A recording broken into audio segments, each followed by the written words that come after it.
Tidak ramai yang tahu, di sebalik menjana kuasa elektrik, stesen jana kuasa Sultan Salahuddin Abdul Aziz di Kapar, Kelang turut memainkan peranan penting dalam kelestarian alam sekitar.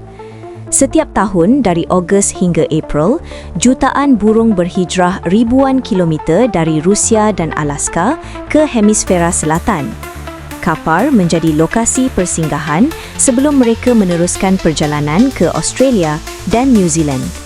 Kolam abu janakuasa berkapasiti 2,200 megawatt ini menyediakan habitat sesuai untuk burung mencari makan dan berehat.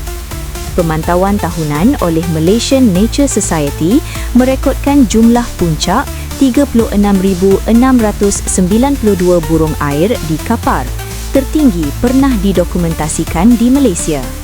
Melalui kerjasama dengan agensi kerajaan, NGO dan penyelidik, Tenaga Nasional Berhad terus menyokong perlindungan biodiversiti serta pemuliharaan habitat.